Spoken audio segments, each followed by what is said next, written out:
नमस्कार विद्यार्थी मित्रांनो, अभ्यास मित्र परिवारामध्ये तुम्हा सर्वांचं स्वागत आहे. मित्रांनो, आज आपण 21 नोव्हेंबर 2025 रोजीचं करंट अफेअर्सचं सेशन बघणार आहोत. यापूर्वी तुम्ही जर टेस्ट क्वेश्चनचे उत्तर देत नसाल तर दररोज देत चला, कारण मोस्ट इम्पॉर्टंट क्वेश्चनच आपण टेस्ट क्वेश्चन म्हणून तुम्हाला सोडवायला देतो. प्लस सेशनला जर लाईक करत नसाल तर लाईक करत चला. तुम्ही या सेशनला लाईक केलं तर आमचा हे जे लेक्चर घेण्याचा जो काही प्रोत्साहन मिळतं, आम्हाला उत्साह वाढतो. त्यामुळं सेशनला लाईक पण करत चला, जेणेकरून आपली ही सिरीज जी आहे ती कंटिन्यू सुरू राहील अशाच प्रकारे. त्याचबरोबर जर बघितलं तर चॅनलला सबस्क्राईब करून ठेवा, म्हणजे जे मुलं रेग्युलर सेशन करतात म्हणजे तुम्हाला दररोज डेली नोटिफिकेशन मिळत जाईल. 21 नोव्हेंबर 2025 रोजीचं करंट अफेअर्सचं सेशन आपण बघणार आहोत. विक्रमी दहाव्यांदा बिहारचे मुख्यमंत्री कोण बनले? तर बिहार में बार हो नितीश कुमार हो. तर नितीश कुमार जर आपण बघितलं तर विक्रमी दहाव्यांदा बिहारचे मुख्यमंत्री बनले आहे. बिहारचे मुख्यमंत्री नितीश कुमार यांनी 20 नोव्हेंबर रोजी पटना येथे ऐतिहासिक गांधी मैदानावर विक्रमी दहाव्यांदा मुख्यमंत्री पदाची शपथ घेतली. यापूर्वी आपण बिहारच्या इलेक्शनवर एक प्रश्न बघितला होता, त्यामध्ये बघितलं होतं की एनडीएने विजय मिळवला होता. सगळ्यात जास्त जागा ज्या आहे ते नितीश कुमार यांच्या पार्टीने नंतर बीजेपीने जिंकलेले आहे आणि दोघांचं सरकार जे आहे ते स्थापन झालेलं आहे. मग नितीश कुमार जे आहे यांनी मुख्यमंत्री म्हणून शपथ घेतली. यांनी पहिल्यांदा मुख्यमंत्री म्हणून शपथ 3 मार्च 2000 साली घेतली होती. त्यामुळे ते फक्त 7 दिवसासाठी बिहारचे मुख्यमंत्री राहिले होते. बघा, आता महत्वाच्या नियुक्त्यावर आपण इथं सगळ्या अलीकडील महत्वाच्या नियुक्त्या 2024 मधील बघूया. 8व्या वेतन आयोगाच्या अध्यक्षपदी कोणाची नियुक्ती करण्यात आली? रंजना प्रकाश देसाई. मानक ब्युरो, भारतीय मानक ब्युरोचे नवे महासंचालक कोण आहे? संजय गर्ग. संरक्षण लेखा महानियंत्रक पदाचा कार्यभार कोणी स्वीकारला आहे? विश्वजित सहाय. त्यानंतर भारताचे 15वे उपराष्ट्रपती कोण आहे? CP राधाकृष्णन. भारताचे 53वे सरन्यायाधीश कोण आहे? न्यायमूर्ती सूर्यकांत. भारताचे नवे लेखा नियंत्रक कोण आहे? TCA कल्याणी. भारताचे नवे संरक्षण लेखा नियंत्रक जनरल कोण आहे? विश्वजित सहाय. डॉक्टर A राजराजन हे विक्रम साराभाई अंतराळ केंद्राचे नवीन संचालक आहे. निर्मला कुमार मिंडा या भारतीय उद्योग महासंघाच्या नवीन अध्यक्ष आहे. हुंडाई इंडियाचे पहिले भारतीय MD आणि CEO कोण आहे? तरुण गर्ग. गुजरातचे नवे उपमुख्यमंत्री कोण आहेत? हर्ष सिंघवी. पुढे जाऊया दुसरा प्रश्न. युनिसेफ इंडियाच्या सेलिब्रिटी ॲडव्होकेट म्हणून कोणत्या अभिनेत्रीची नियुक्ती करण्यात आलेली आहे? तर युनिसेफ इंडियाच्या सेलिब्रिटी ॲडव्होकेट बनले आहे कीर्ती सुरेश. बघा, राष्ट्रीय पुरस्कार विजेत्या अभिनेत्री कीर्ती सुरेश ज्या युनिसेफ इंडियाच्या नवीन सेलिब्रिटी ॲडव्होकेट बनलेल्या आहे. तर ती जागरूकता निर्माण करण्यासाठी आणि बाल आणि किशोरवयीन मानसिक आरोग्य, शिक्षण आणि लिंग समानता यांसारख्या महत्त्वाच्या बाल हक्कांसाठी वकिली करण्यासाठी तिला काम मिळेल. थोडक्यात ब्रँड अँबॅसेडर आहे. युनिसेफ बालकांसाठी काम करणारी संस्था आहे आणि मग बालकांविषयीच्या महत्त्वाच्या गोष्टी ज्या आहेत लोकांपर्यंत पोहोचवण्यासाठी त्यांना युनिसेफ अंतर्गत ब्रँड अँबॅसेडर बनवण्यात आलेलं आहे. तर युनिसेफ इंडिया संयुक्त राष्ट्र बालनिधी युनिसेफचा एक भाग आहे. भारतातील आरोग्य, पोषण, शिक्षण, मुलांच्या हक्काचे संरक्षण विषयक कामं जी आहे ती बघत असते. सिंपल. तिसरा क्वेश्चन महत्वाचा आहे, परीक्षेमध्ये विचारला जाईल. भारत आणि कोणत्या देशादरम्यान अजय वॉरियर 2025 हा संयुक्त लष्करी सराव सुरू झाला? तर अजय वॉरियर हा संयुक्त लष्करी सराव भारत आणि ब्रिटन म्हणजेच भारत आणि UK म्हणजेच भारत आणि इंग्लंड मध्ये झालेला आहे. याचं आयोजन जे आहे ते कुठे करण्यात आलेले आहे?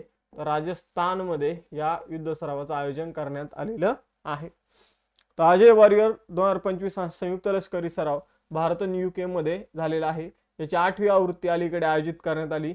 तारीख आहे 17 ते 30 नोव्हेंबर. स्थळ आहे राजस्थान. भारतीय सैन्यामधली शीख रेजिमेंटने यामध्ये पार्टिसिपेट केलेलं आहे. अर्धशहरी भागात दहशतवाद विरोधी कारवाई यावर या युद्ध सरावाचा फोकस होता. चौथा प्रश्न आहे, जागतिक शौचालय दिन 2025 कधी साजरा केला जातो? तर शौचालय दिनावर प्रश्न विचारला जाईल का? तर विचारला जातो मित्रांनो. UPSC मध्ये आपण जर बघितलं तर 2 वर्षापूर्वी शौचालय दिनावर प्रश्न विचारण्यात आला होता. मग जागतिक शौचालय दिन जो आहे तो 19 नोव्हेंबर रोजी सेलिब्रेट केला जातो. थीम लक्षात ठेवा, बदलत्या जगातील स्वच्छता ही थीम आहे.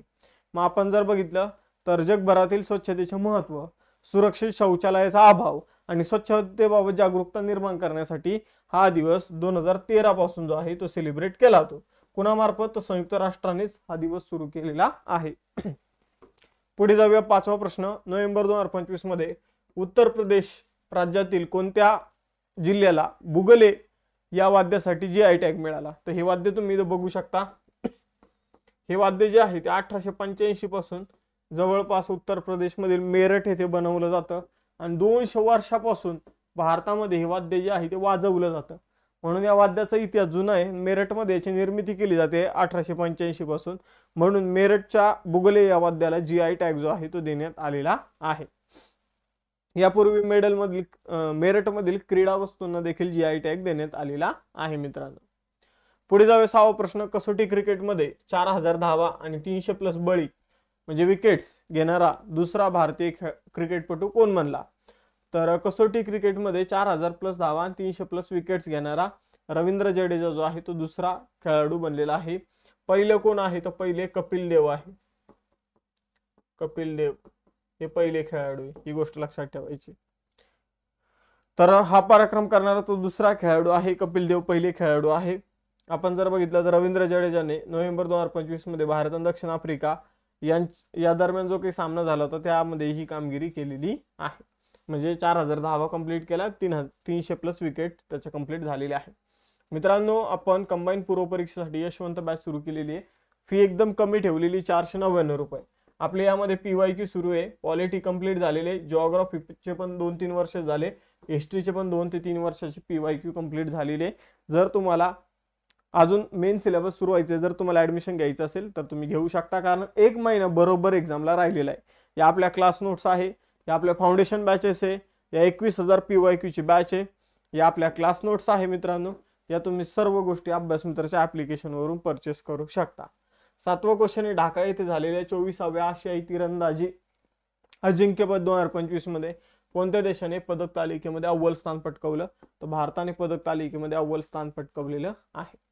24वी आशियाई तिरंदाजी अजिंक्यपद स्पर्धा ढाका बांगलादेशमध्ये आयोजित करण्यात आली. नावातच आवृत्ती 24वी. पदक तालिकेमध्ये भारत जो आहे तो पहिल्या क्रमांकावर 10 पदकं जिंकून. सुवर्ण पदक अंकिता भागवत महिला यांनी जिंकलेले आहे, अंकिता भागवत यांनी. आणि रिकर्व आणि धीरज बोम्मदेवरा यांनी पुरुष गटामध्ये आपण जर बघितलं सुवर्ण पदक जिंकलेलं आहे. दुसऱ्या क्रमांकावर भारतानंतर दक्षिण कोरिया आणि तिसऱ्या क्रमांकावर चायनीज तायपी म्हणजे तायवान राहिलेला आहे.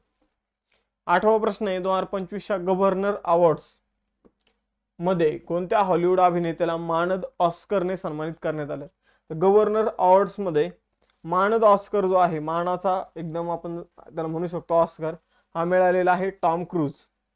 टॉम क्रूज तुम्ही इथं बघू शकता. टॉम क्रूज ज्यांना कोणाला माहित नसेल तर त्यांचा एक फेमस मूवी बघा, मिशन इम्पॉसिबल. तर मिशन इम्पॉसिबल नावाची जवळपास 7 ते 8 पार्ट आहे. तर ते त्यांनीच त्यामध्ये हिरो म्हणून काम केलेले, सुरुवातीच्या पार्ट पासून शेवटच्या पार्ट पर्यंत. तर टॉम क्रूजला 2025चा गव्हर्नर्स अवॉर्ड्स मध्ये मानद ऑस्कर देऊन सन्मानित करण्यात आलेला आहे. चित्रपट सृष्टीमध्ये त्यांनी जे काही योगदान केलेलं आहे, म्हणजे जवळपास आपण जर बघितलं तर सर्व स्टंट जे आहे ते स्वतःच केलेले, विमानाला लटकून वगैरे, त्याबद्दल त्यांना हा अवॉर्ड देण्यात आलेला आहे. हा पुरस्कार 16 नोव्हेंबर 2025 रोजी लॉस एंजेलिस येथे झालेल्या कार्यक्रमामध्ये त्यांना देण्यात आलेला आहे. दिग्दर्शक अलेजांद्रो गोंजालेज इनारितू यांनी तो पुरस्कार टॉम क्रूज यांना प्रदान केला. 9वा प्रश्न. नोव्हेंबर 2025 मध्ये रौलाने महोत्सव कुठे साजरा केला जातो? तर रौलाने महोत्सव जो आहे मित्रांनो तो हिमाचल प्रदेशमध्ये सेलिब्रेट केला जातो.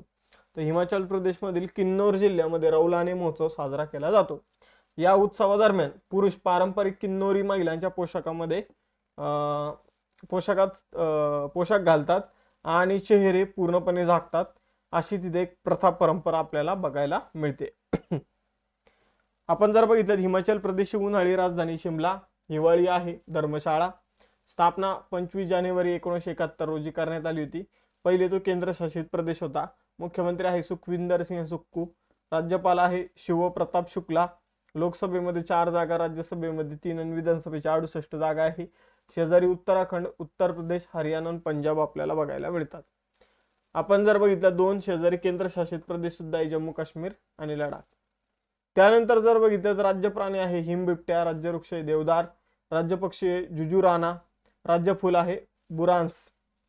प्रमुख सण आहे डुंगरी, त्यानंतर फुलाईच, त्यानंतर नलवारी मेळा, कुल्लू दसरा, हलदा उत्सव, गोची उत्सव, लोकनृत्य आहे नाटी, चरबा, खराईती, धामण, थोडा, झुरी, झारबा, छम.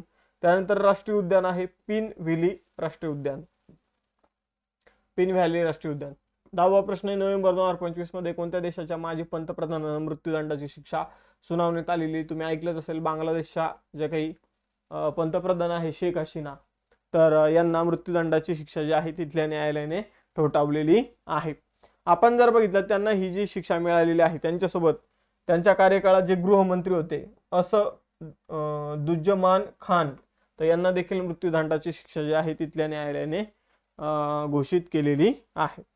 तर 2024 मध्ये विद्यार्थ्यांनी जे काही आंदोलन वगैरे केले होते, तर त्यामध्ये हत्याकांड झाले होते आणि त्या हत्याकांडाचे सूत्रधार जे आहे ते शेख हसीना होत्या, म्हणून त्यांना तिथल्या न्यायालयाने शिक्षा जी आहे ती सुनावलेली आहे.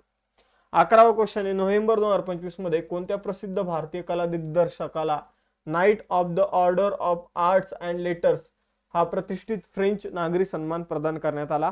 हा पुरस्कार थोटा थारानी यांना मिळालेला आहे. या पुरस्काराला Knight of the Order of the Arts and Letters असंही ओळखलं जातं.